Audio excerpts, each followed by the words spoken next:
गणपतिमीशां करुणावरुणालयमन्तरायपूगहरं श्रीश्यामं भगवन्तं भवभयखेदाच्छिदं वन्दे रामाय रामभद्राय रामचन्द्राय वेधसे रघुनाथाय नाथाय सीताय पतये नमः। मंच पर उपस्थित हम लोग के बीच में श्री रामभद्राचार्य दिव्यांग विश्वविद्यालय चित्रकूट के कुलपति प्रोफेसर शिशिर पांडे जी, जो हम लोग के बीच में अध्यक्ष इस सत्र के हैं। विशिष्टातिथि प्रोफेसर धनंजय कुमार पांडे जी, आप अपने निष्णात स्वयं शाखा के विशिष्ट विद्वान हैं।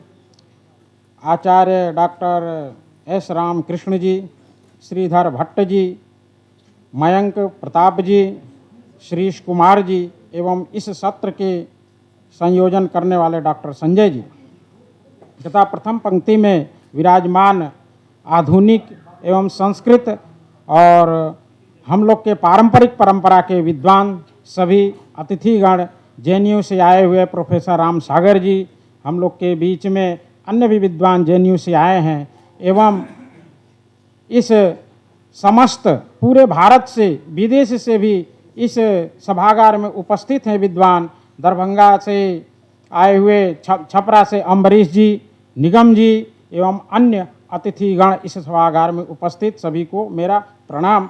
और इस वैदिक विज्ञान केंद्र के कुशल समन्वयक, अपने वेद के विद्वान निष्णात प्रोफेसर उपेंद्र कुमार त्रिपाठी जी तथा व्याकरण के भी विभाग के विद्वान विशिष्ट प्रोफेसर ब्रजभूषण ओझा जी, जो मंदिर न्यास समिति के अपने विशिष्ट विद्वान हैं तथा अनेक शाखाओं के वे अधिकार अपना रखते हैं। मेरा विषय है वेदों में विश्व कल्याण के तत्व। बहुत बड़ा यह विषय है। जब मैं क्षमा चाहता हूं, अपने वरिष्ठ भ्राता प्रोफेसर कात्यायन जी को प्रणाम करता हूं।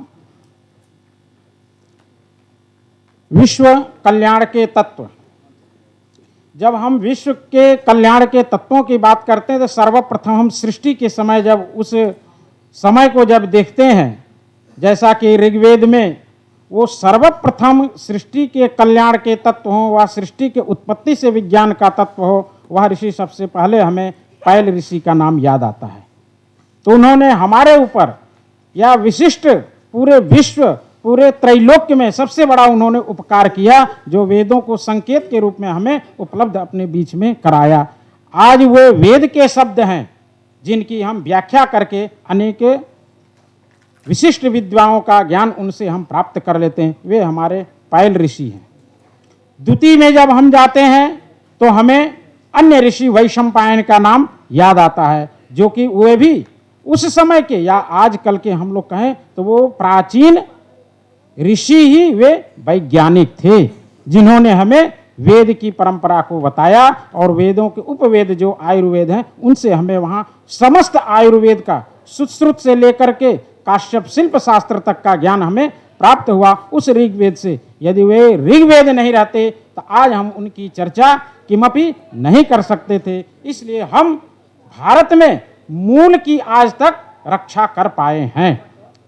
आज बहुत बड़ा यह विषय है कि वेदों को हम प्रत्येक पंक्तियों को अक्षरशः विज्ञान के साथ में जोड़ें। तो विज्ञान के साथ में पैल ऋषि ने प्रारंभ में ही जोड़ दिया था। जब हम अग्न्याधानादि कर्म करते हैं, दर्श पौर्णमास को कर्म को करते हैं, सभी के लिए सभी को यज्ञ करने का विधान उन्होंने अपना बताया है कि प्रत्येक वेदों के अलग अलग विद्याएं हैं, अलग अलग विधाओं के द्वारा उन्हें ज्ञात कराने का विषय हमारे पैल ऋषि ने किया, वैशंपायन ने किया, सुमंतु ऋषि ने किया एवं जैमिनी ऋषि ने किया। तो ये चार वेद के चार अधिकृत ये ऋषि हो गए। वे ऋषि नहीं, वे प्राचीन काल के वैज्ञानिक ही थे, या हम निश्चय इस बात से उन वेदों को देख करके कह सकते हैं। क्योंकि जब हम शुक्ल यजुर्वेद के तृतीय अध्याय का विषय उठाते हैं, अग्न्याधान आता है, वहां पर जो है वहां पर मंत्र है समिधाग्निन दुवस्यत घृतैर बोधयता तिथिम आस्मिन हव्या जुहोतना।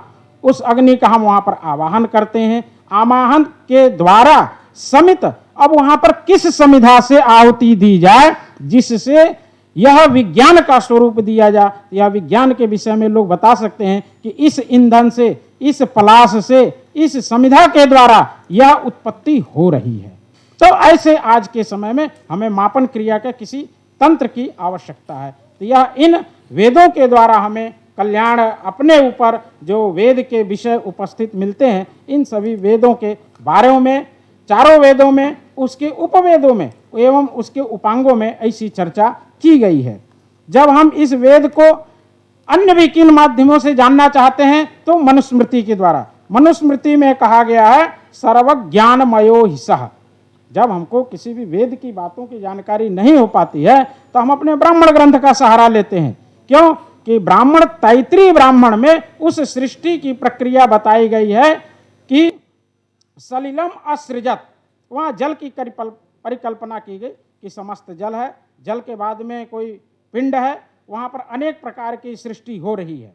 और जब सृष्टि हो जाती है उसके बाद में हमें समस्त औषधियाँ हैं, वन हैं, पत्र हैं, पुष्प हैं आदि इन सब चीज़ों, पदार्थों का हमें प्राप्ति होती है, जिसकी परिकल्पना हम घर घर प्राचीन काल में किया करते थे। प्राचीन काल में हमारे प्रत्येक घरों में गाय हुआ करती थी, प्रत्येक घरों में गोबर हुआ करते थे। आज उसकी परिकल्पना बिल्कुल नहीं है। यदि हम विज्ञान की थोड़ी सी भी अभिलाषा यदि रखते हैं अपने सामने, तो थोड़ा सा हमें प्राचीनतम को भी और नूतनता को भी लेकर के जब हम चलेंगे तो वे सारे समस्त जितने विज्ञान हैं किसी ना किसी रूप में, यदि समस्त ना मिल पाए, चूँकि हमें वेदों की तो 1000 शाखाएँ थी, वही नहीं मिली, तो हो सकता है कि वह विद्या उस शाखा में रही हो, वो लुप्त हो गई। लेकिन जो भी हमारे पास में है उसको हम प्रफुल्लित एवं पल्लवित कर सकते हैं। एक और इसमें बताया गया मित्रस्य चक्षुषा समीक्षामहे। अब हम अपने बंधुत्व के हिसाब से यदि हमारे पास कोई सामग्री नहीं है तो दूसरे को दे करके भी हम सहयोग कर सकते हैं।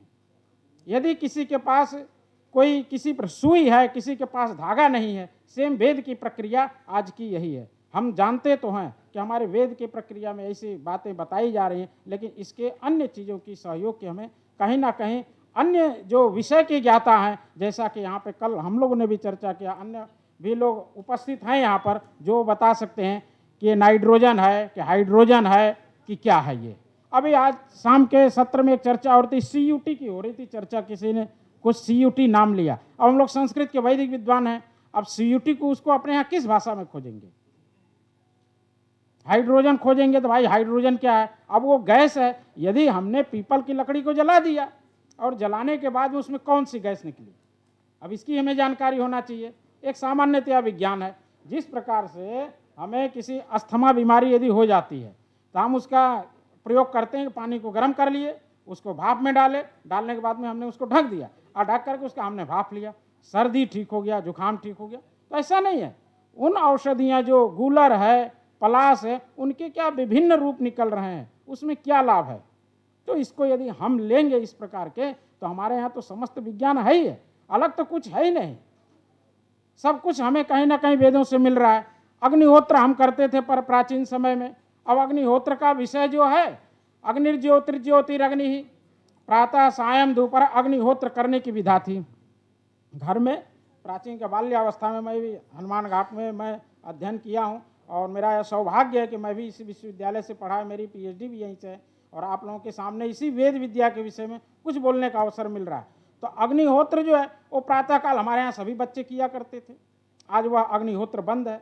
तो कहने का तात्पर्य है इस प्रकार की यदि हम कुछ अपनी व्यवस्था करें तो हम कहीं नहीं गए हैं। अभी आज तक तो हम वेद के मूल को बचा रहे थे। आज हमारे देश में हम समझते हैं कि मूल पर जिस पर हम काम कर सकते हैं वह मूल एकदम सुरक्षित हो गया। आज हम एकदम गर्व से कह सकते हैं क्योंकि मूल में किसी प्रकार की कोई दिक्कत नहीं। अब हम उस पर भाष्य कर सकते हैं, उसका प्रैक्टिकल कर सकते हैं और बहुत सारी चीज़ें। तो कहने का आशय है कि वेद ने हमें मानव कल्याण के लिए वह मानव विशिष्ट विज्ञान तो एकदम दे ही दिया है, वह उपकारी है। और जो वेदों की बातों का जो भी अक्षरशः यदि वह पालन करते हैं तो यह निश्चित हम कह सकते हैं कि वह वेद हमारा जो है समस्त रूप से कल्याणकारी है, तन मन धन के द्वारा कल्याणकारी है। जब जब हम इसकी चिंता, इसमें शांति भी है, अनेक विधाएं। जब हम स्वरों का विधान करते हैं, एक एक अक्षर सह देते हैं, जब हम किसी भी शब्द स्वर की यदि उच्चारण कर लेते हैं। अभी चिति की चर्चा चल रही थी तो चितिम अपश्यत, वहाँ जुंजाना प्रथमम में आया है, वह ऋषि जो चिति को देखता है। अब चिति क्या है, वहाँ पर चुनाव है चुनाई करने की विधि, उसमें अग्नि पिंड डाला गया, वहाँ से लाल लाल जो है वो जो पिंड निकल गए, तो उससे वहाँ हम ईंटों की चिनाई चालू कर दिए। पहले जुंजाना प्रथम मनस्तत्वाय सविता दिया, उस ऋषि ने अपने मन के अंदर निश्चित चयन किया, जैसे हम लोग शिव मंत्र दृष्टारा करते हैं, उसने कार्य को वहाँ पर क्रियान्वित कर दिया। तो कहने का आशय, वेद हमें जो अनेक विधाओं से कल्याणकारी है, वेद ये निश्चित रहे हैं। समय बहुत कम है, इसलिए मैं यही कहना चाहूँगा कि अब हम लोगों को वेदों के ऊपर कार्य कर, अभी तक हम मंत्र की रक्षा किए, अब भाष्य करेंगे। अब पूरा ईश्वर के और वैदिक विज्ञान केंद्र के द्वारा वैश्विक रूप से इस वेद के जितने भी विषय हैं, निश्चित रूप में यह हमें विश्व में एवं अपने बीच में दिखलाई देगा। सभी को प्रणाम, बहुत बहुत धन्यवाद।